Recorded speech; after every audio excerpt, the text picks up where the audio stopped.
Do you love your kids? I do. You do? Yes. You do what? I love my children. So let me see if I've got this straight, Sean. You've been in jail 33 times. You've been to prison 4 times. You don't even effing have your kids. Somebody else has them. You're on your way to prison for your 4th term. The words that just came out of your mouth are, I love my kids. How in the hell would you treat them if you hated them? Ooh. Woo. Got me there. Let me ask you a question. Here's what your mouth said. Yeah. I love my kids. How would you treat them if you hated them, you selfish SOB?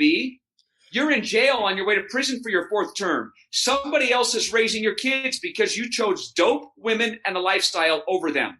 But you can say, I love them. And the reason why you say that is because it's easy for you to sleep at night and kick your feet up if you can convince yourself you love your kids. But if that's your definition of love, I would hate to be hated by you. Sean Dustin spent time in federal and state prison for drug trafficking and fraud. Upon release in 2006, he had nothing but the clothes on his back, a bag of mail, and legal paperwork. In 2010, he kicked a long-time methamphetamine habit and started the long climb back up the ladder of life. This is the Nowhere to Go But Up podcast. If you want transparency and authenticity, you're in the right place. This is the Nowhere to Go But Up podcast, and this is Sean Dustin.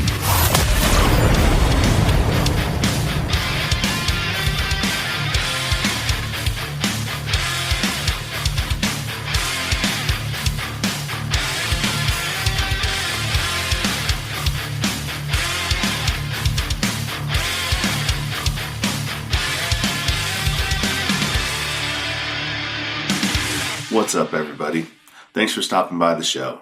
If this is your first time listening, welcome. If you're returning, welcome back. It's good to have you with us. Sorry about the quality of this recording, or this intro recording. I'm on location in Utah, and I don't have my normal recording equipment with me right at this point.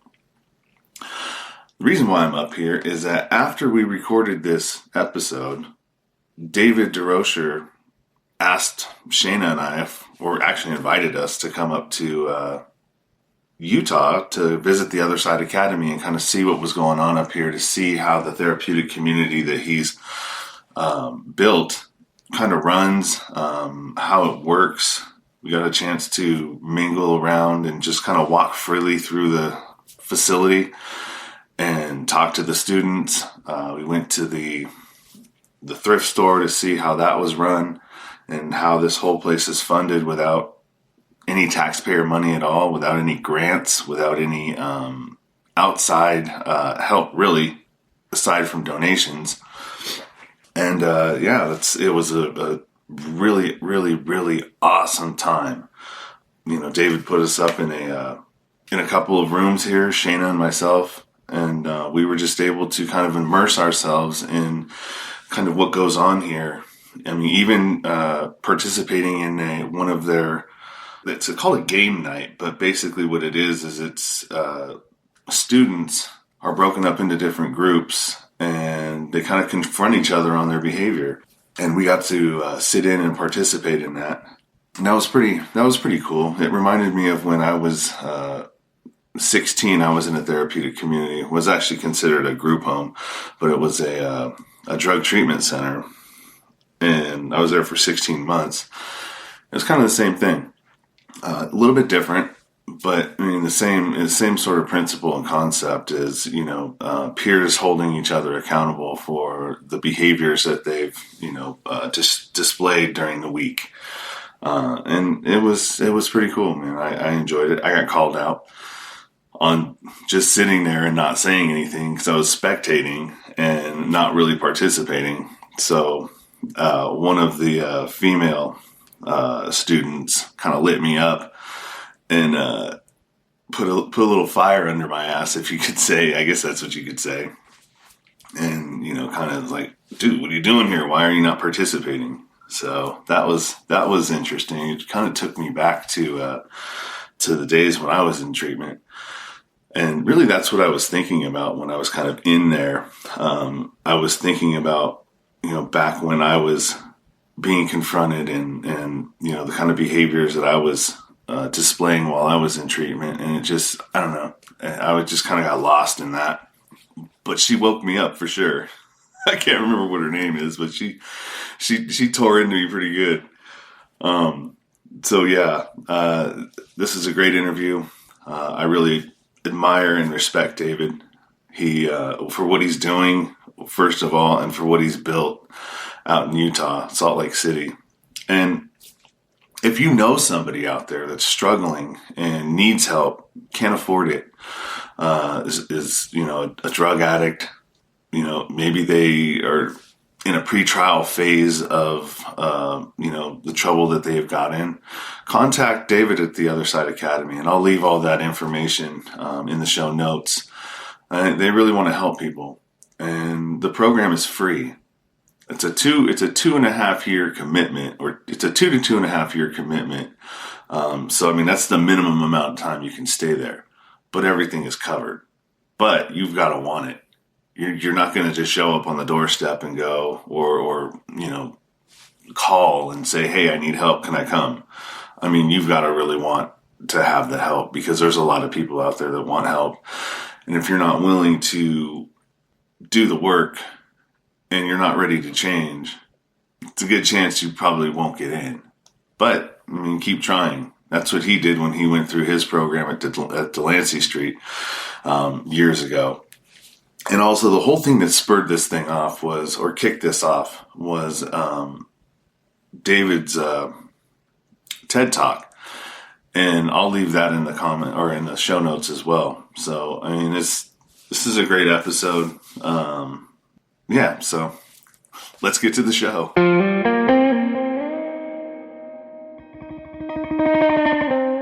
This is the Nowhere to Go But Up podcast, and I am your host, Sean Dustin. Today I have a very special guest, David Durocher, who is the executive director, I believe, at the Other Side Academy. the Other Side Academy in Utah. And then we have Shaina Boe, who is out of the East Coast. And the reason why we're here is that Shaina at one point had given me a copy or a link to David's TEDx talk, and I watched it. It was powerful. It moved me. And I reached out immediately to David to try to find him, and I did. And I just thought I would have Shaina on just because she was a part of this whole thing. And any questions that she may have, I said, why don't you ask him yourself? So that's how we got here. And David, it's great to meet you finally, or see you virtually. And that's how we're doing things these days. I'm excited to hear your story and what you're doing and everything that's going on in the reentry space and the therapeutic community at the Other Side Academy. Welcome. Thank you. It's an honor to be here, and I enjoyed our conversation that we had a few weeks back when we got to know each other a little bit over the phone. And thank you, Shaina, for staying awake through that TED Talk and actually passing it on to Sean. I loved it. It was like I started my morning that day one day, and it was I just loved what you had to say, and your story's just powerful, Dave. I really loved it. Well, thank you. It's a pleasure to get to know both of you, and it's an honor to be on your show, Sean. Thank you.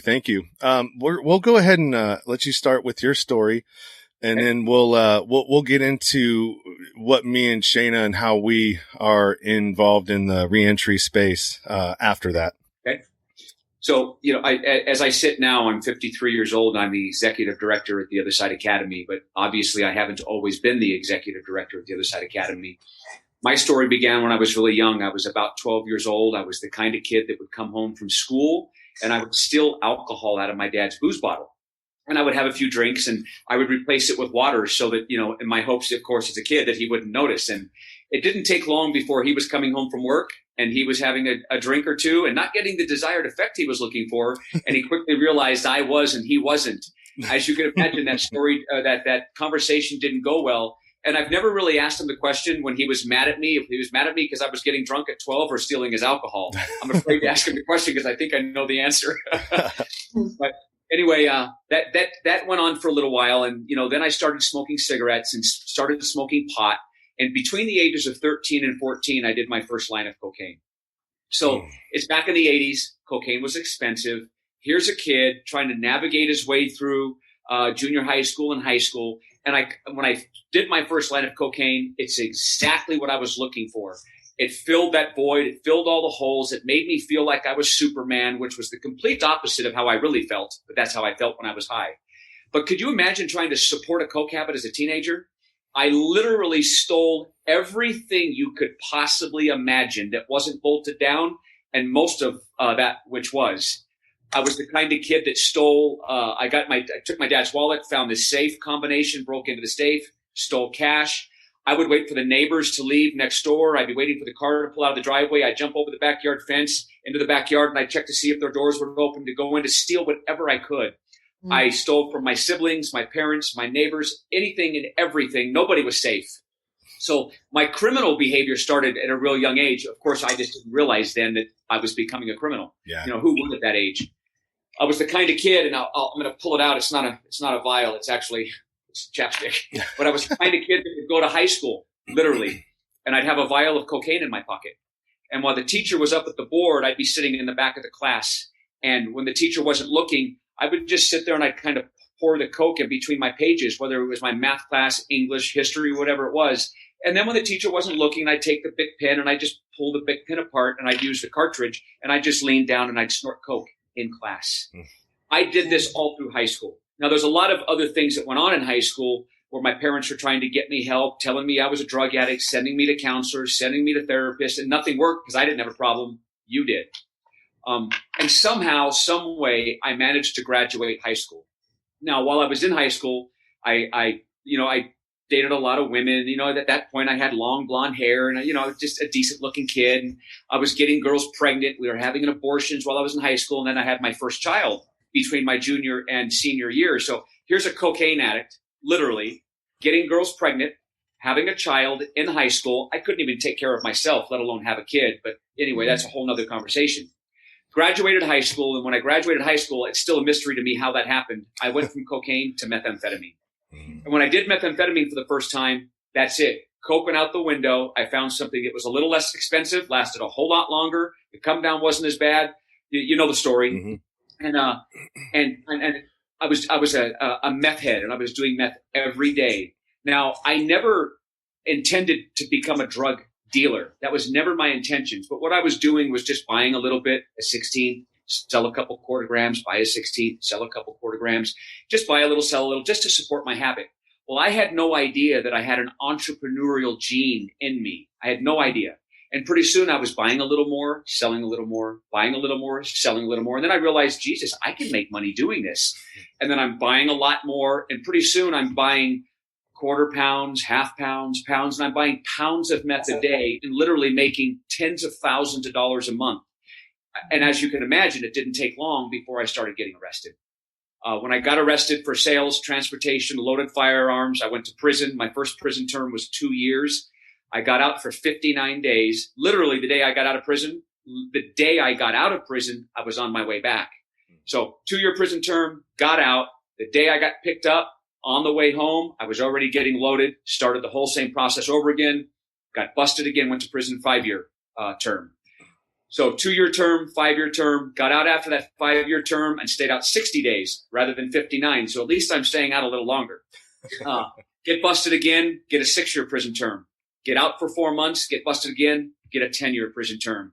Now, I fought a lot of those cases, and my 10-year prison term was supposed to be a whole lot longer, but I had a lot of cash, got a lawyer, found dirt on the cops and all of those things, and was able to get it down to something manageable, right? Mm-hmm. I just had managed 10 years. So 2-year term, 5-year term, 6-year term, 10-year term. And then as you can imagine, when I got out after that 10-year prison sentence, I got busted again. I'm at a house in Huntington Beach. I'm moving a lot of drugs. I'm literally, you can see the window behind me, right? I'm weighing up dope. I'm getting ready. And I look out the window and I see a helicopter hovering really high in the sky. It's just sitting there.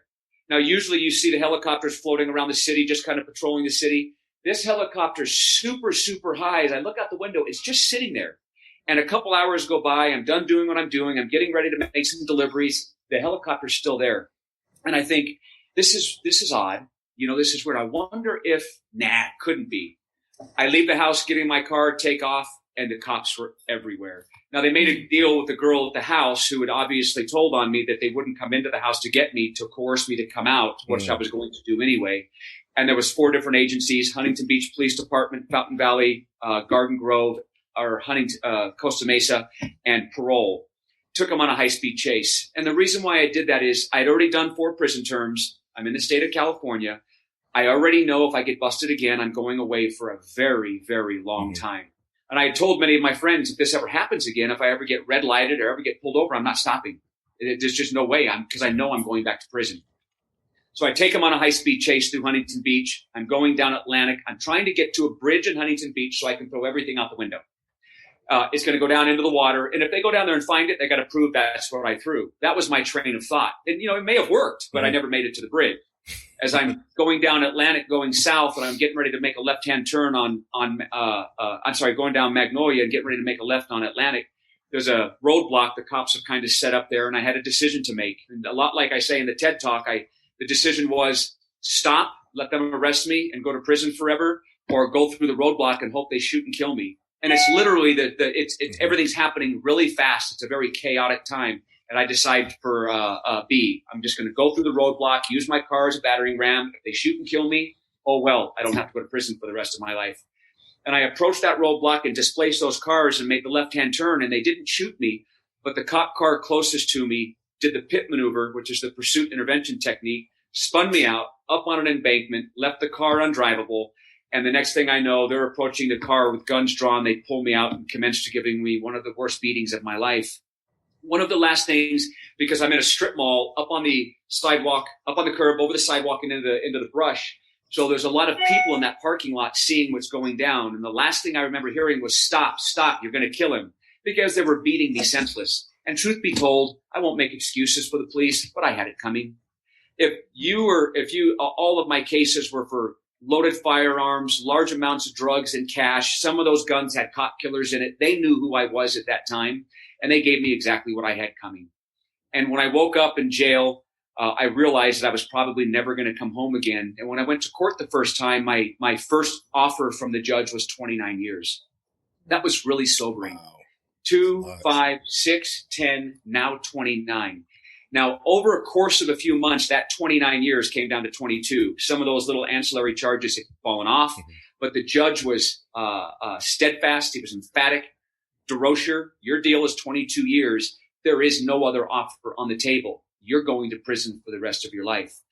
So I fought my case in the Orange County Jail for a long time, for nearly a year and some change from that first offer.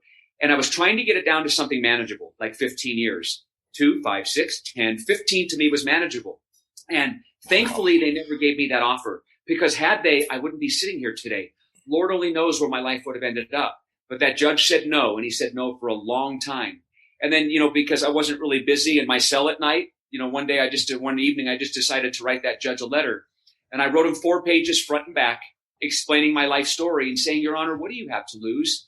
Oh, because I wrote Delancey Street a letter, and Delancey Street came and they interviewed me and they accepted me. But the judge said no, and on no uncertain terms, you're never going to Delancey Street. You're not Delancey Street material. That's what he kept telling me. So that's what prompted me to write the letter. And never once in that letter did I tell him he was wrong in his assessment of me, because he wasn't. He was right. Mm-hmm. But Delancey Street is an organization that helps guys like me, and they've helped 25,000 people graduate and reintegrate back into the community. And in my letter, I said, Your Honor, what do you have to lose? Delancey Street interviewed me. They accepted me. They think they can help me. Why don't you give me a chance? If you send me to Delancey Street and I get kicked out or I split, you can lock me up for the rest of my life. Give me my 22 years and whatever else I pick up in the interim. You've got me. Or the next time you see me is because I'm coming back to say thank you for the opportunity.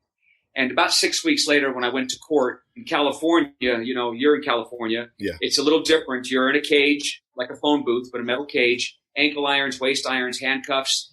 And I'll never forget Judge Pacheco telling me that he was going to give me the opportunity of a lifetime, and he's going to let me go to Delancey Street. Wow. But I have to plead guilty to all of my charges, sign a deal for 22 years. And when I get kicked out or I split, he's got me for the rest of my life. Mm-hmm. Now, I don't know if you've ever felt vertigo when you just out of the blue get really bad news, death in the family, something horrible's happened, or really good news. You win the lottery. You kind of go, holy shit, really? Yeah.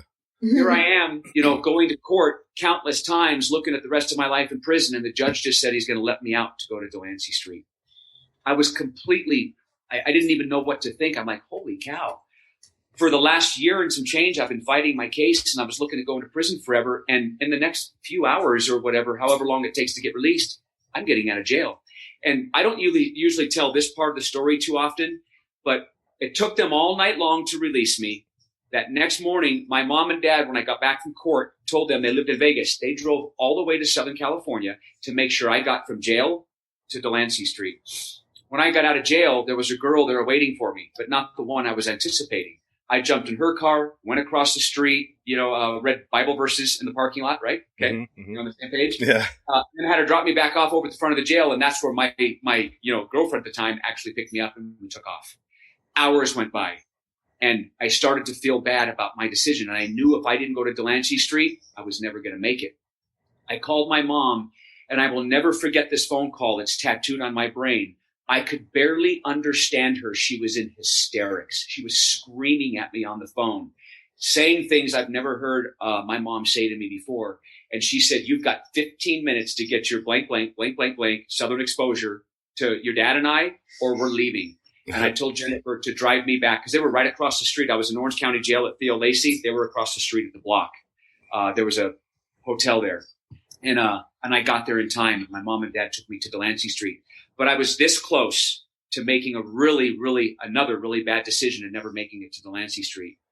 So I went to Delancey Street, got there. I was late. They ended up accepting me. And it's a 2-year program, right? 2-year re-education facility built for, ex-convicts, guys who have just, men and women who have completely destroyed their lives.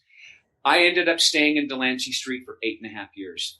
2 years to beat that 22-year prison sentence. 6.5 more years because I completely fell in love with the process. And for the first time in my life, fell in love with me and actually started to like the person I was becoming. But it didn't happen overnight. It took a long time. I realized at 1.5 years in Delancey Street that I was nowhere near ready to leave. And that's the beauty of the model there and the model we have here is you don't have to leave on a particular day because the funding's run out. So I asked to stay a 3rd year and they said, absolutely. I had become a good resident there. And then at the end of about 2.5 years, when I was going in for commitment again, I said I'd stay 1 more, and they talked me into staying 2 more. So at the end, I would have stayed there for 5.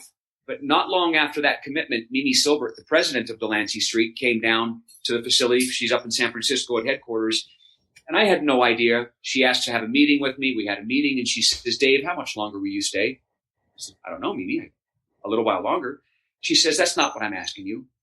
Oh, well, what are you asking me, Mimi? She goes, how much longer will you stay? I said, well, I just made another commitment. She says, no. Will you stay 5 more years? Wow. And I thought, 5 more years. And I thought about, I literally stopped. Here's Mimi Silbert, who is just a saint of a woman who built Delancey Street for people like me and all the others that went there. And I said, I thought to myself, as I looked at my life for the past, nearly 3 decades, and the fact that Mimi was asking me, and I said, absolutely, I will. She says, are you sure? I says, yeah. Are you?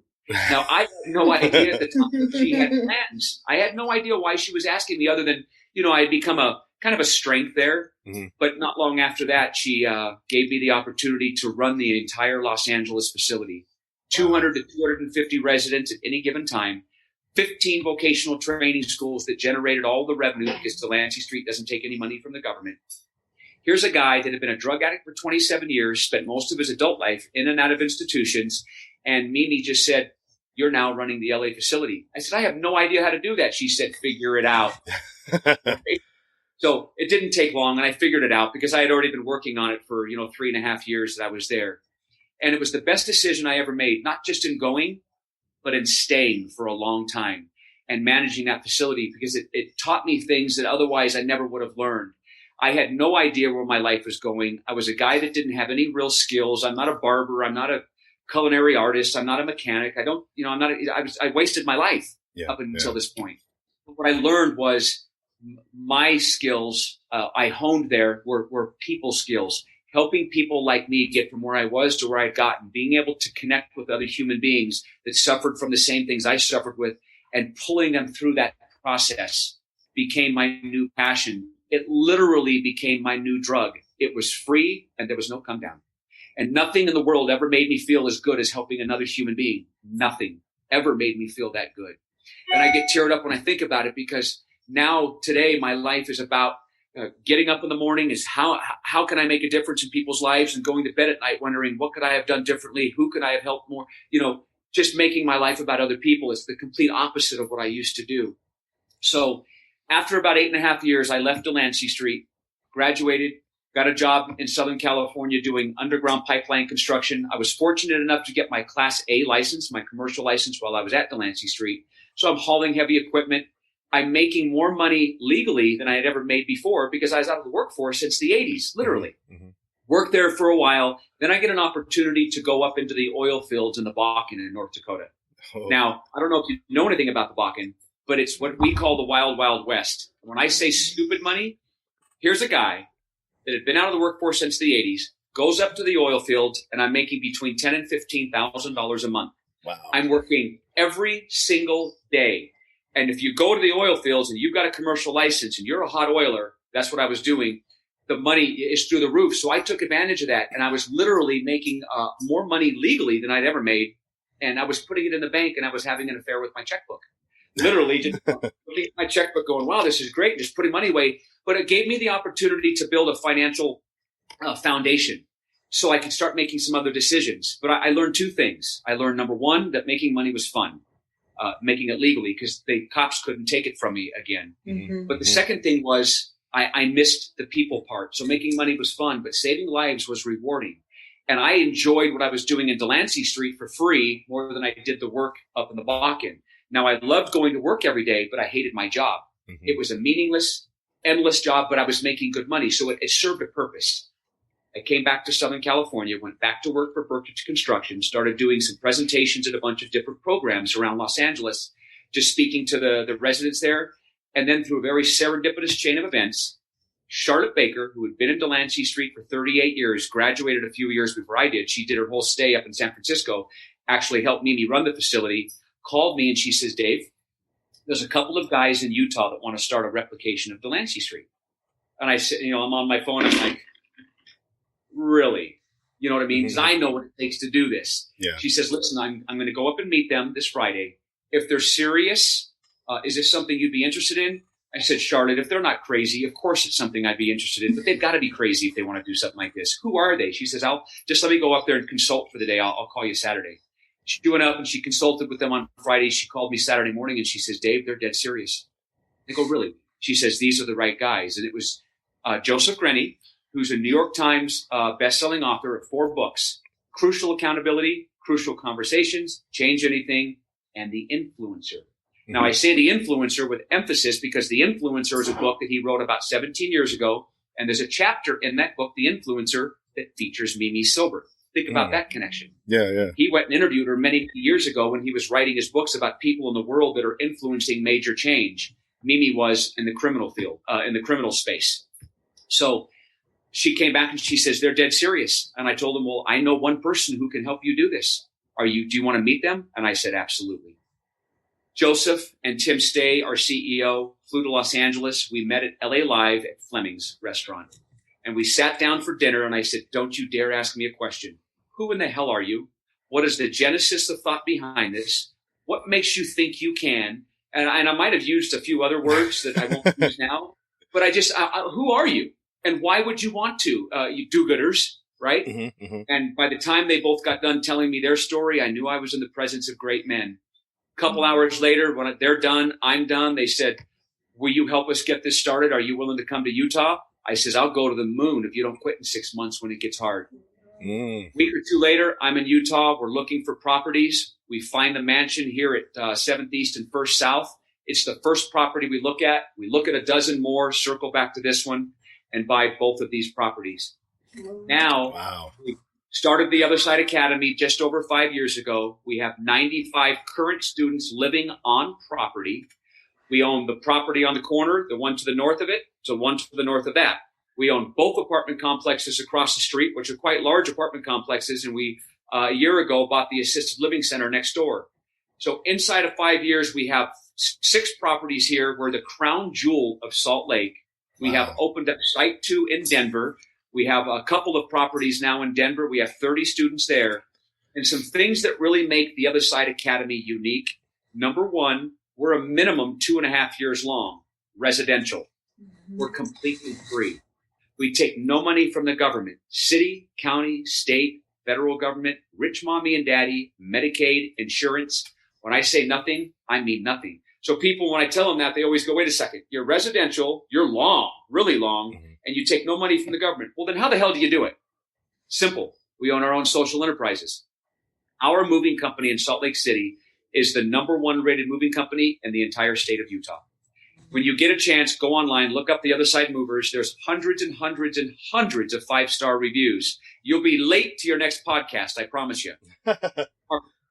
We do about, like I said, 300 moves a month. We would do more, but we just don't have the manpower to do more. We turn down more moves than we actually take. We're that popular. Our thrift stores, we have 2 of them here in Salt Lake, and they're the #1 rated thrift stores in the entire city. If you walked into one of our thrift stores, most people think thrift store, they think Goodwill, Salvation Army, DI. If you walk into ours, and this is for you, Shaina, you'll turn around, you'll walk back out, you'll look at the signage, you'll think you went into Nordstrom's, you'll go back in and go, I'm in the right place. They are that nice. It's incredible the difference between our thrift boutiques and all other thrift stores, which is why we're the #1 rated thrift store. But just to put some context around our social enterprises, in 2017, we accepted the award. In 2018, we were awarded the EY Ernst & Young Entrepreneurs of the Year Award for the state of Utah. Our social enterprises are ran exclusively by ex-drug addicts and ex-felons. Exclusively. There's no professional staff here. We do it all ourselves, and we beat every other organization in the entire state. We were at the Grand America in Salt Lake City, which is a world-class hotel, in a 1,200-person ballroom, accepting the award with a bunch of our students. You had to see there. You could probably find it online. You had to see it to truly appreciate it. So we generate all of our own revenue, and here's why that's important. Should I just keep going on? Yeah, go. Here's why that's important. Because the government can't step in and screw the model up.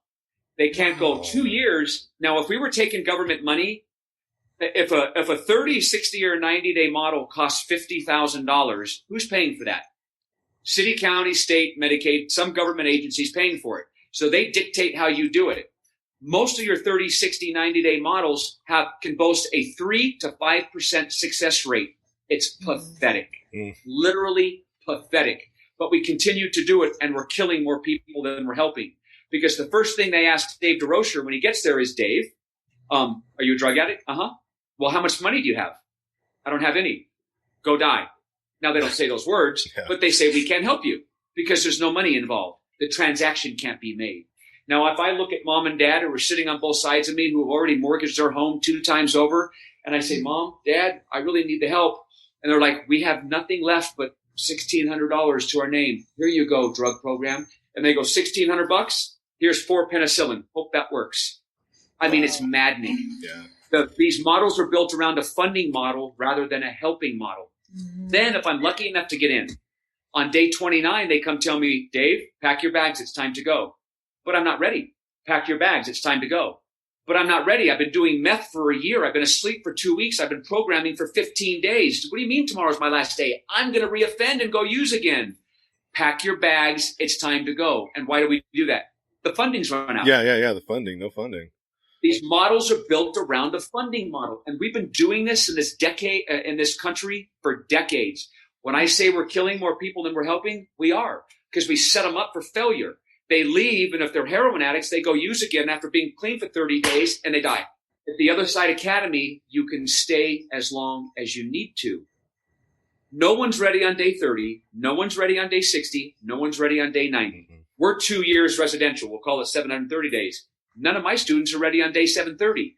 Day 730 is just the minimum amount of time you can stay. And people leave programs for one of 2 reasons: because they have to, or because they can. Funding models, because you have to. Here, because you can. What we allow them to do, and about half of my students are opting to stay longer like I did in Delancey Street, because no one's ready on a set day. Every single drug addict, if you could put all 50 million drug addicts in this world in the same room, nobody will ever be ready on the same day at the same time. Yep. So we give them as much time as they need. Now, what makes us fascinating, long, hard, free, no government funds, generate our own revenue through our social enterprises. And my average student's been arrested over 25 times, over 25. I have a couple people who have never been arrested, many over 50, but the aggregate total is just over 25. If you talk about drugs here, you're in trouble. Drugs aren't the problem. Now go to a lot of the other programs. Drugs are the problem. They are the issue. They continue to do that on purpose to keep cycling the drug addicts back through those programs over and over and over and over again because it's a funding model. Here, we don't believe drugs are the problem because they aren't. Let me explain to you why. We become liars. Have you ever told a lie? All the time I used to. You ever cheat on anybody? All the time. You ever manipulate anybody? You ever steal anything? Mm-hmm. You ever hurt somebody emotionally or physically? Mm-hmm. Me too. Take the drugs away. You're still a liar, a cheater, a thief, a manipulator, a self-centered, self-seeking, no good. But see, these other programs can't tell you that because they have to pussyfoot around, excuse my language. They have to fluff it and tell you it's mommy and daddy's fault and it's everybody else's fault and you have a disease. And relapse is part of recovery. And it's okay if you use again. Keep telling drug addicts that, and guess what you're going to create? More excuses for drug addicts to use. Mm-hmm. We don't make any excuses here at all. We call you on your shit from the minute you get here, in your face, and sometimes in very colorful vernacular. Because sometimes you have to really, I don't know how to put it, but being soft and being easy hasn't worked for decades for some of these people. So now people just like us are going to call you on your behavior and very colorful vernacular at times and make sure you understand how you're acting and who you become. And then give you the consequences or whatever that looks like and have you fix your mistakes. But the fascinating thing about this program is it's about behaviors. Yeah. Because you can get people clean and sober all day long. Send them to a 30-day model. Hell, put them in jail for 6 months. If they're in a single cell, they're clean for 6 months. They're clean for 6 months. What's the first thing they do when they leave? Go hang out with the people that they, you know what I mean? Go to what's familiar. Straight to Flacco's house to pick up. Yep. You all know Flacco, right? Yep. Straight to Flacco's house to pick up. Because who gives a shit if you're clean and sober? Who cares if you're clean and sober? That's not the answer. It's the reward. The answer is whole person change. I described liar, cheater, thief, manipulator, all those things. If you stay in a community of healthy living until you learn to live in a community of healthy living, you take a liar and he gets the opportunity to learn to be honest, learn to be accountable. And the sum of those two things is integrity. If you give us the opportunity to learn to be people of integrity, nothing else matters. Problem solved. If you don't, nothing else matters. Problem persists. It's about behaviors. You get clean and sober for free. If you change those behaviors and you become a person of integrity and you learn to live a value-centered life of integrity, if you recalibrate your moral compass and become a good, decent human being, you won't make those poor choices again. You just won't. So that's kind of my story. That's how I got here to the Other Side Academy, was given the opportunity to help get it started. That's our model. Open it up for questions. It's yours now. Sorry it took so long. Yeah, that was awesome, man. That was so awesome. Yeah, I couldn't agree more. And I've said this, I say this all the time. You know, when I went to prison, I did 3 years total, but 18 in the state and then 18 in federal prison. You have to be in any of those spots long enough to be able to take advantage of any of those programs, right? Yeah. 18 months is just it's just a flyby. It's just a drive-by, really. But what I had noticed, and I didn't realize this until after, like a long time after I got out in 2006, I still had more to put on my resume. By 2010, I had done two whatchamacallits, violations. Violations. One 90-day program, got kicked out of there. I didn't get in trouble. They couldn't prove that I was on drugs, but I was. And my PO was like, you're full of it. You're going to do some time again.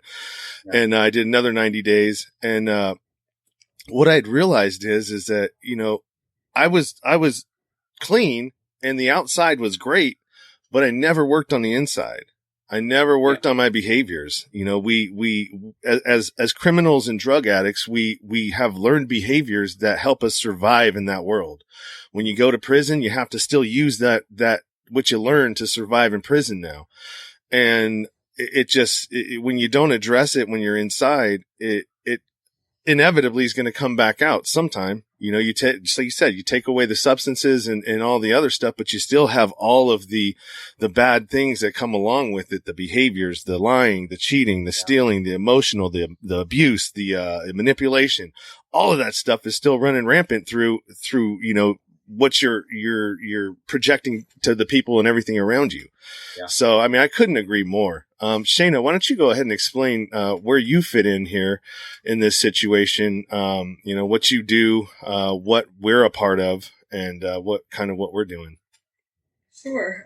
Thank you. And thank you so much for inviting me, Sean. I've never been on a podcast before, so yay me. This is exciting.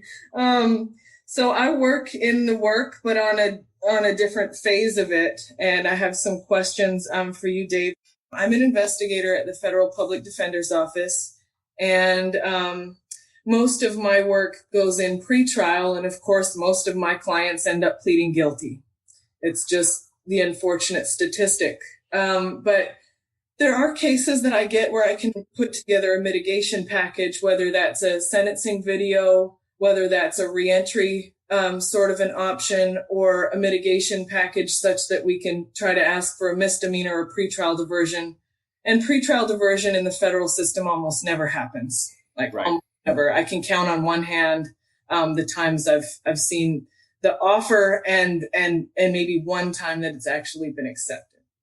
So I also get a lot of federal probation violation cases. And the sad thing to me about that is, here's a man or a woman that's been through the system, come back out on the other side and totally failed to a degree such that their case is back sitting on my desk.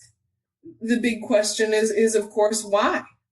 You know, and I get to hear the story of, you know, how the family crumbled, how the probation officer is a dick, the communication breaks down between the client and the probation officer, or very just straightforward, just went back to using again.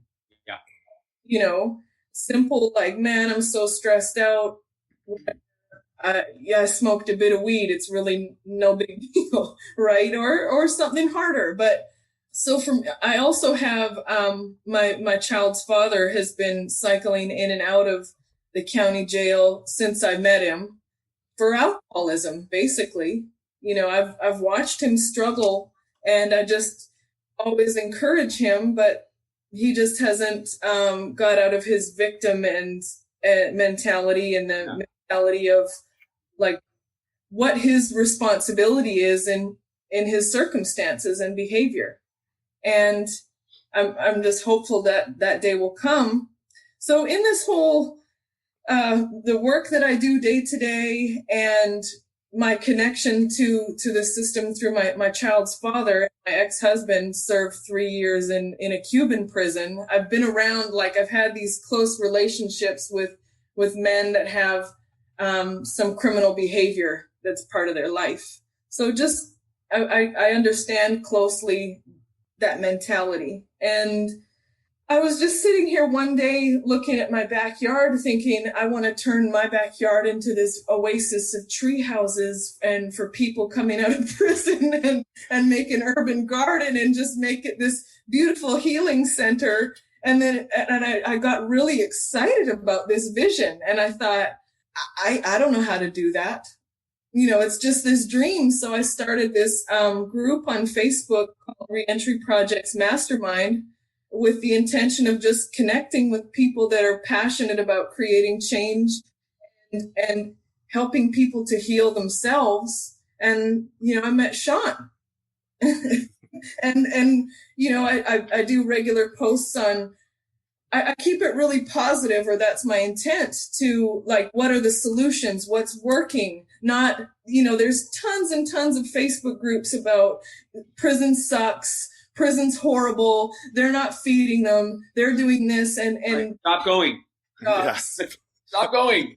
Yeah, it's not exactly. And it's not advancing the conversation in my mind at all. There's not solution focused. I guess it's a place for some camaraderie of misery, perhaps. But I just wanted something to be like, where are the people that are making this shit work?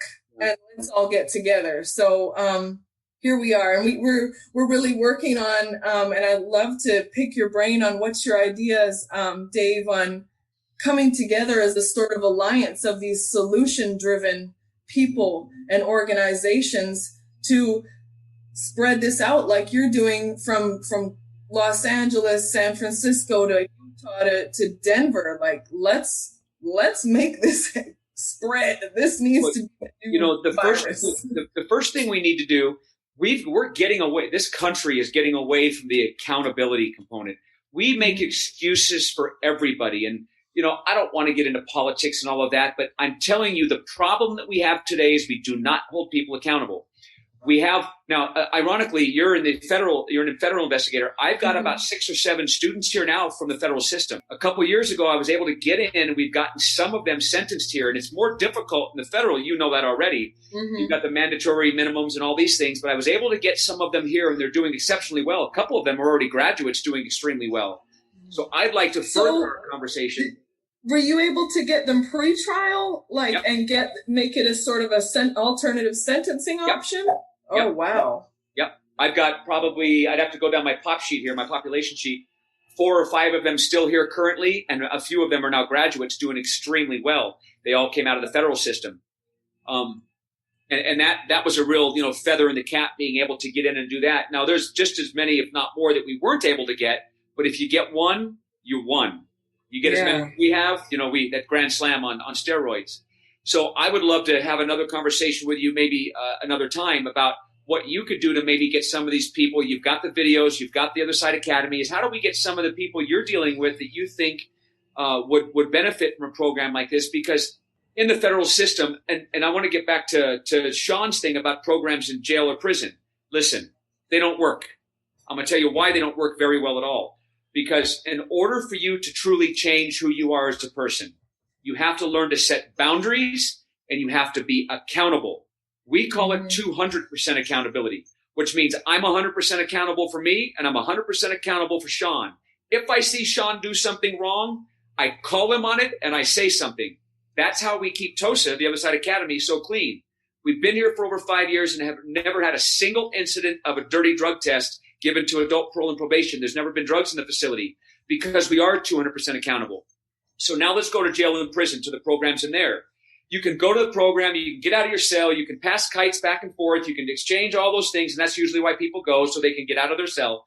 But you don't get the opportunity to set boundaries with people because you can't, and you can't be accountable. Because if I tell on Sean because he snuck some dope in, I might get away with it on that yard because we're in a program yard, but the minute I go to a P yard, I'm getting stabbed.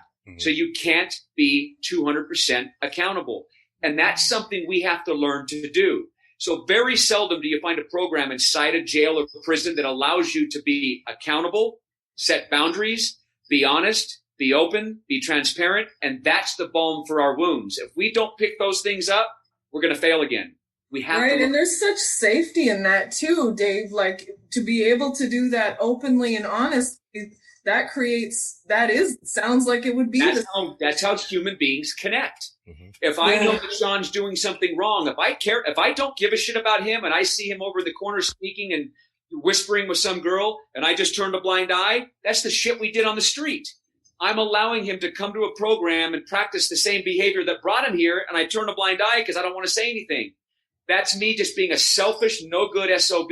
Now, if I see him do that, I go, Sean, we don't tell secrets here. And I go let the person in charge of him know so he can get brought in and talk to about his behavior, and then given the consequences and he gets an opportunity to change that behavior. That's me caring about another human being. We get it twisted in the community all the time. That's why I do so many presentations all over the country and around the world, a lot of times to corporate America, because corporate America is EFFING, effing sick. They put blinders on, right? They don't want to say anything. They got paychecks involved. Now, could you imagine years ago, if somebody would have said something to Harvey Weinstein when they were having all those kids, marched up to his room and he was destroying all those young kids' lives, how many kids' lives got destroyed because nobody said anything? Or Wells Fargo a number of years ago when there was a financial incentive to open up millions of fictitious accounts. Mm-hmm. What if somebody would have said something? How much money would have been saved? How about Tom Brady at the Super Bowl a couple years ago when it was cold and he asked the equipment manager to let some air out of the football? Would that have changed the result of that game? But the equipment manager didn't say anything. In corporate America, no one says anything. And if you're a whistleblower, you're looked down upon. That's why our country is so sick, because people don't hold each other accountable. End of conversation. So at the other side of the anatomy and at this program, it's crucial that you do that. Yeah, I'm sorry. Go ahead, John. Oh, no. I couldn't agree with you more. So one of the things that I really would like to try, and I think that this is a very important, is taking when somebody releases from incarceration and they're released right back into the same community. That's just a recipe for failure, irregardless. I feel like they should be, when you release, you should release to another area if you want help. Like, don't go to the same area if you're going to try and get help for yourself. Go to a different area. Like, if you're from Florida, come to California to a program in California. If you're from, X, Y, and Z, go somewhere different, because it takes away the ability for you, like you said, as soon as you got out and, that you were going to go to Delancey Street, you were already on the phone and you had people picking you up and, hanging with the girl and, all of these peer pressure type of things that are hinderers, not helpers. Yeah. And, it takes away that option. The option of who can I call? Shit, I can't call anybody. I don't know anybody here, so it's, you have no choice, either, succeed or leave, right. Those are your only two choices. And so I think that's a very important, element that needs to happen in when you're releasing out of somewhere. And we'll talk about something. I have another idea that I want to, talk about with you, but I'm not going to talk about it on the show because I don't want to give it out publicly and have somebody take it. Not yet. Not till you trademark it, right? Well, I mean, I would be happy to model it and move it to wherever it needs to be, but it's not to that point yet. And, I just, you know what I'm saying? Yep. Yeah. So, I was curious if I may jump in here. Dave, what's the process for being accepted into the Stand Together Foundation? How does somebody apply and get accepted? So we became part of the Stand Together Foundation, I'd say 3.5 years ago. Mm-hmm. Tim, my CEO, and myself, Tim said, come on, Dave, you got to go do a presentation. And we were up at the U and we did a presentation. I had never heard of Stand Together, knew nothing about them. Lunchtime, they fed us lunch. I did a presentation. We were chosen to be one of the catalysts in Cohort 5. We went to, now Charles Koch has an institute, the Charles Koch Institute, and they teach us the, what is that philosophy? Market-based management, MBM, market-based management philosophies. So we went to Washington. We went to Washington for 2 of the courses and then San Diego for the last one. Did you see the 2 videos I did with Stand Together? No, I haven't. No. What is your cell number? Can you say it on? We not want to say it on here. I'll put it in the comments here. Okay. Yeah, and then I'll send you, or I can send them to Sean, and he can send them off to you. However we want to do it. But Stand Together, then we became a partner with Stand Together. We were one of. They'd interviewed 10,000 different nonprofits, and there was about 200 nonprofits at the time that they had chosen. So we went through the market-based management strategies. Then they started helping us. Hang on one second. Okay. Then they started helping us financially with training, and we've just become remarkable partners with them. So you have to apply with Stand Together as a nonprofit in your space, or whatever that field is. Then they will vet you to see if the organization that you're starting or the organization you're a part of fits into their wheelhouse. They are an absolutely incredible organization. Over the computer, walked over there. I got a picture of me and Charles Koch. How did I meet Charles Koch? This is probably the richest guys in the world. And I'm at dinner with Charles Koch with the Koch Foundation, Koch Industries. but it's just been a great opportunity to learn a lot about leadership development, organizational development, market-based management strategies, and what he's been able to do with 100 and some odd thousand employees around the world. So he's teaching nonprofits how to do the same thing. Wow. So that's been our relationship with them, and it's been fascinating. I've had an opportunity, and I'll send you the videos that Stand Together did. They put a lot of money into it, and they've gotten a lot of exposure. And the reason why I do those things, it's stressful for me to do all of that. It takes a lot of time. I don't feel like, anyway, it doesn't matter how I feel, but I do them because people like you watch them, and then we get people here as a result of it. You're watching, you see this, the TED Talk, or you see the Stand Together video, and your brother's addicted to drugs, and he ends up here because I put all those hours into that damn video. That's why I do them, and that's why it's really important, because the more of that stuff we do, the more exposure we get. The more exposure we get, the more lives we save. It's that simple. Mm-hmm. And Stand Together has been a catalyst for us in helping us really get the exposure. And they've really helped us a lot financially as we've made some of our acquisitions, because we're a profitable nonprofit. On three, say that out loud. 1, 2, 3. Profitable nonprofit.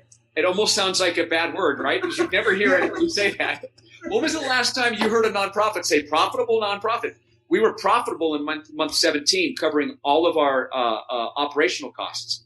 If we weren't expanding and buying other properties and going to other cities, we wouldn't have to reach out to our donors and Stand Together for help. But because we are doing that, that's when we ask for some help. And Stand Together has been very generous in helping us acquire some of these properties so we can save more lives. Wow. That's so cool. So let's just say, like, my baby's father, I say, hey, call up Dave. He's going to help you. He's never been out of the state of Florida in his life. He's been, drowning out whatever pain he has that he hasn't yet really shared with me, but I know it's there since he was 14, and he's the oldest of 6 kids. How would somebody like him, for example, get some help? Oh, let me. I want to get back to that. What is his name? Marquise Hearn.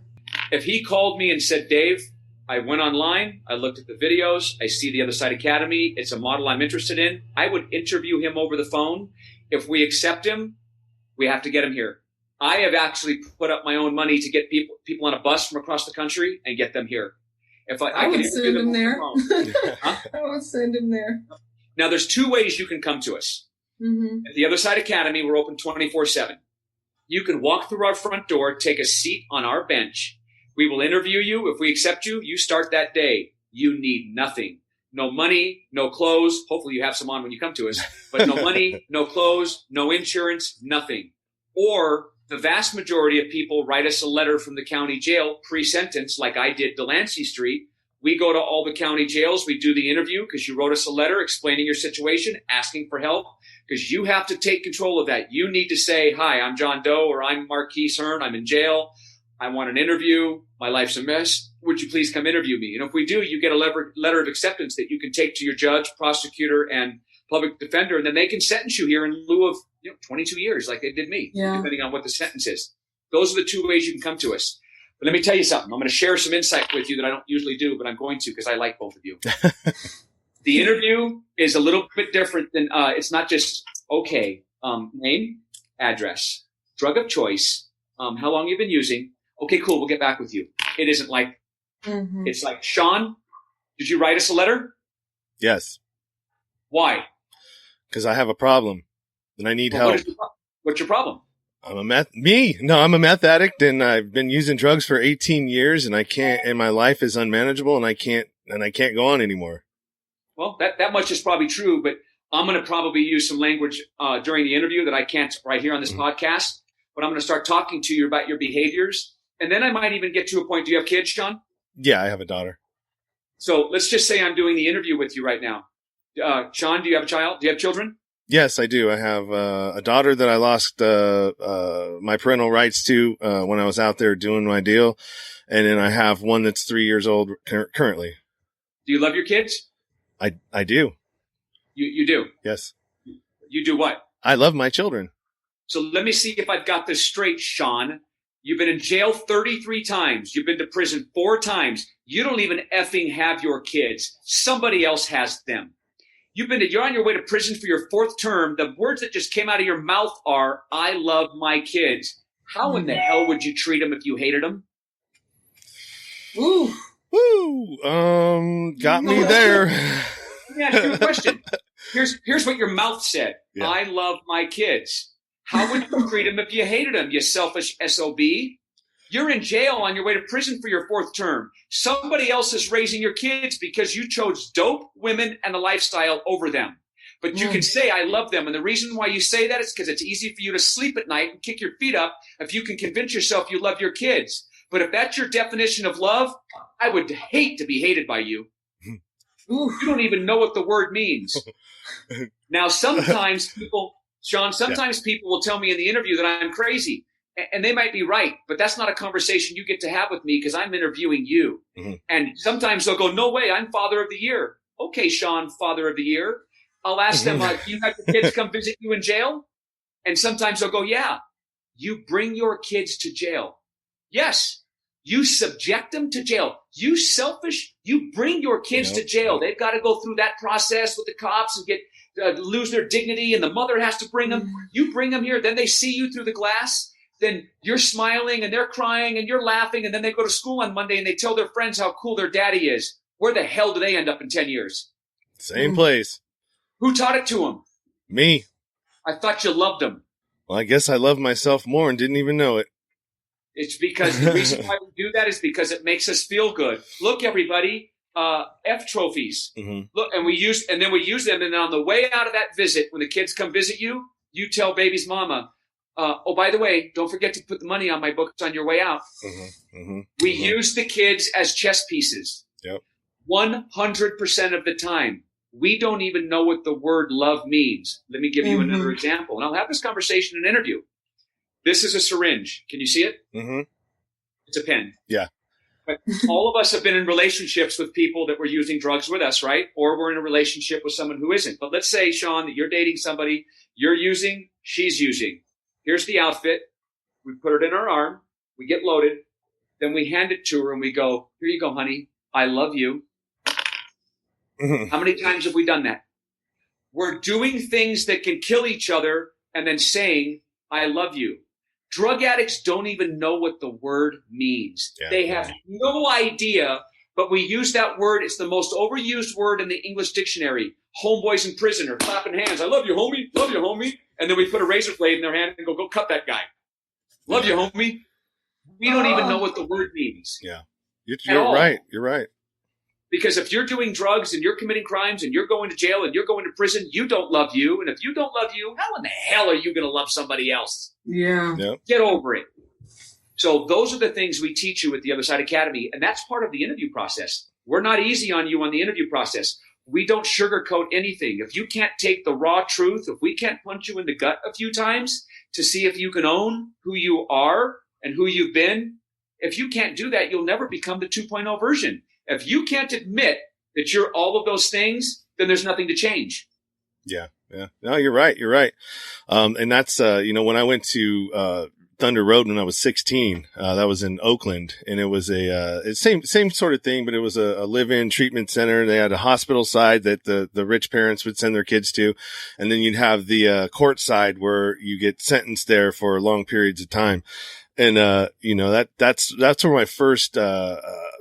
my first experience with the bench and stews, being on the hot seat, where you have a whole group, I guess they call it contracts. You're holding contracts with other people. And that's when the facility starts to get sick, when you got tons of people that are lying and cheating and you know what I mean? And so these hot seats and stews, it'd be like a 3-day thing where you can't talk to anybody. And if you're not in those stews, everybody's on the bench and you can't talk, you can't do anything. And then when it is your turn to get on the hot seat, you have everybody going around and, pretty much telling you about yourself. And that's where all the contracts get broken. I want to confront you on the fact that me, I was a manipulator. Like I would find ways to get into the kitchen, and I'm not working in the kitchen, but I manipulated the the kitchen worker who's in charge to get in there and help her. And as everybody else is having the regular meal, I'm coming out with a egg omelet and all this other stuff, sit down in there like, yeah, that's right. That's right. Yeah. But that's, that's the sickness. You know what I mean? That's a part of the addiction and all of that. And so, yeah, it was brutal, man. And my 6-month, sentence, which I chose that because it was co-ed, and it was, the 9-month sentence or the 6-month sentence. What I didn't understand is in a therapeutic community or a treatment center, it isn't about time. It's about progress. And my 6 months turned into 16. And, eventually I had to get real and stop BS in the system. And, I did. But I mean, I was so young that I didn't appreciate the opportunity that I had. And, I continued on until I was 35, or early 30s when I got out. So yeah, I mean, I'm a fan of what you're doing and the way that you're doing it. And I believe it's the way, because, and I want to play a clip real quick. It's not long, but it's part of your TED talk that really stood out to me. So let's do this real quick. I'm going to share screen. In the common area, well, they were sitting in the sectional. I was addressing them. One of the guys who was managing the facility at the time came by and it looked like a prison gang meeting. And he blasted me for it right there on the floor. Loud enough for everybody to hear within a mile's earshot.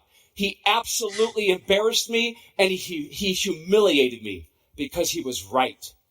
I was doing exactly what I had done in prison and why I had come there to change.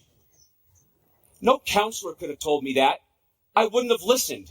Some dude in a white lab coat trying to tell me what it's like to be in prison wouldn't have been credible.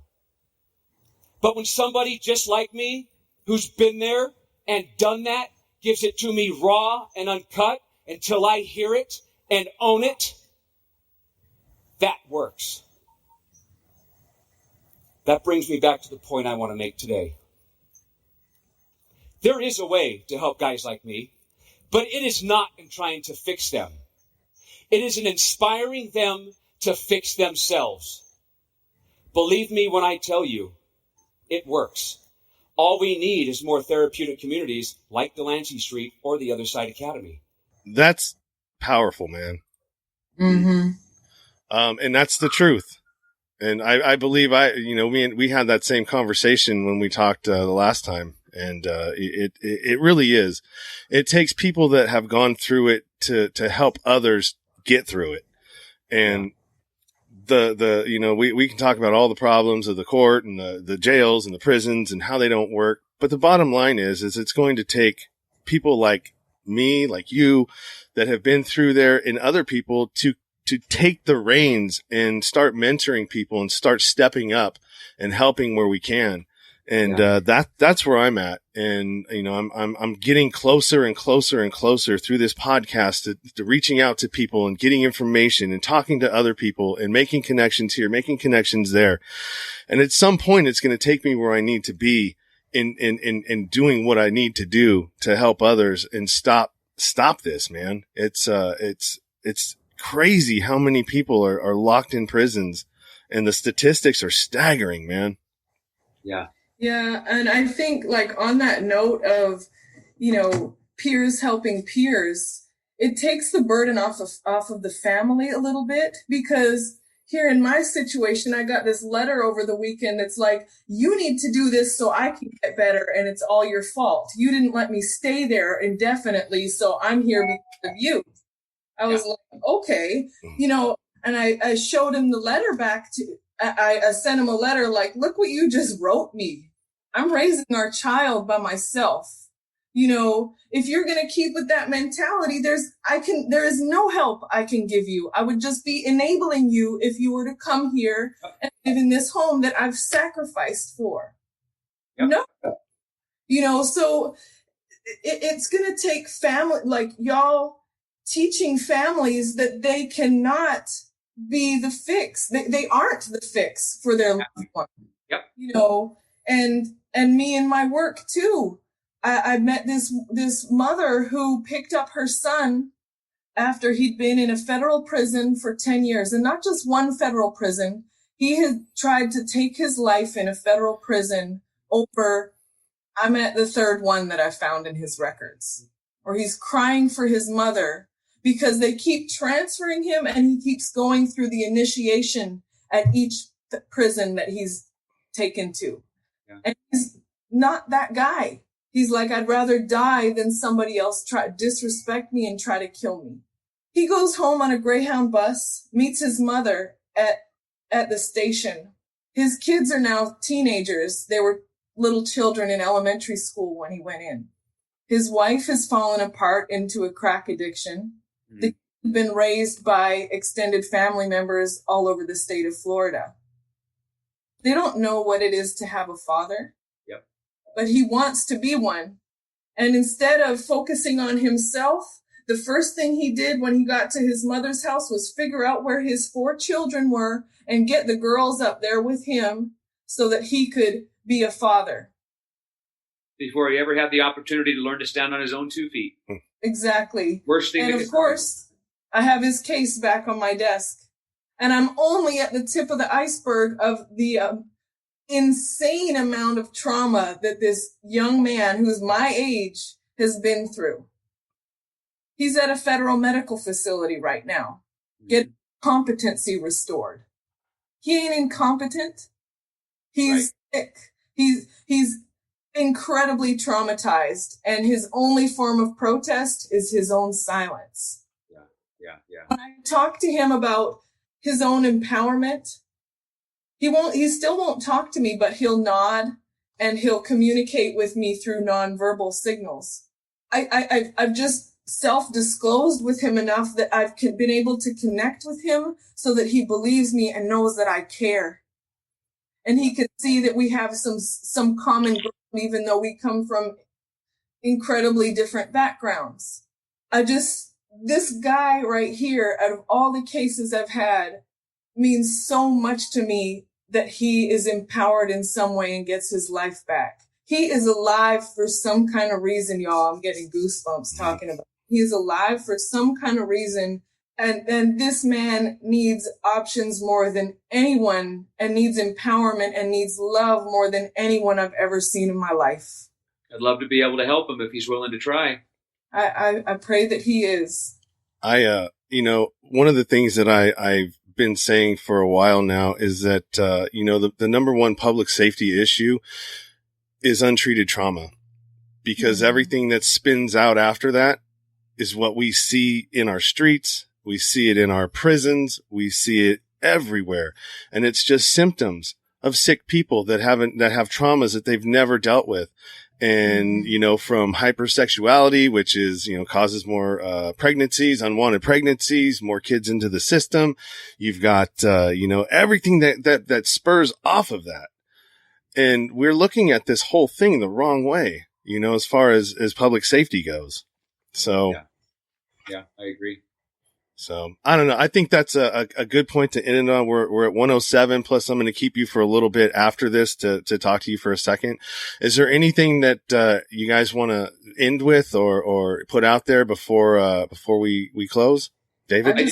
Thank you guys. And just thank you for the work that you're doing, Dave. And thank you, Sean, for providing this platform for us to have these conversations and really find solutions together. So thank you.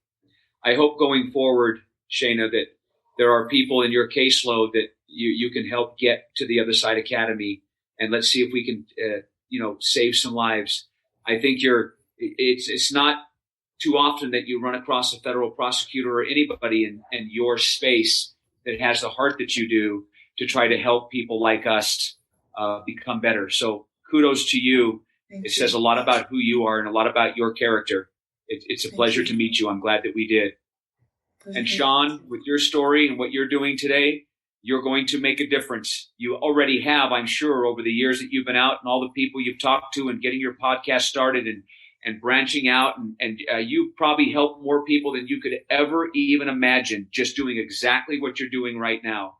So again, kudos to you. I like both of you, and we're going to stay in contact for a long time going forward, because I'm here doing this Shaina, you're there doing that. Sean, you're doing your thing. But ultimately, we're all in the same business of helping people become better, improving the human condition. And I consider you both friends now, and it's an honor. Well, thanks, David. Thank you, guys. Thanks, Shaina, for joining us. And David, dude, it's amazing, man. You're an amazing speaker. You're very powerful in your message. And, I look forward to working with you some more. So this is awesome, man. I've never, in all of the interviews that I've done, and I've got about, I would say, 78 out and another over 50 waiting to come out. This is the only one that I ever got nervous for. And whew, there goes again. Awesome. Yeah. Anyways, thank you. I appreciate it. Thank you. You're welcome, and thank you. All right, guys. That's enough for me, and we'll catch you on we'll catch you later. Thank you again for being a listener and for just thanks. You've been listening to the Nowhere to Go But Up podcast. Sean is a single dad, a union blue-collar guy, and he spent time in federal and state prison for drug trafficking and fraud. When he was released from prison in 2006, all he had was the clothes on his back, a bag of mail, and some paperwork. Since then, he's turned his life around and shares the struggles and successes on this podcast. We hope you enjoyed the show, and we hope you were moved. To connect to the show, book a guest spot. For merch, Patreon, PayPal, and social media links, go to linktr.ee/nowhere to go but up. On Instagram at Nowhere to Go But Up Now. On Twitter at But Up Now. On the YouTube channel at Nowhere to Go But Up Podcast. See you next time.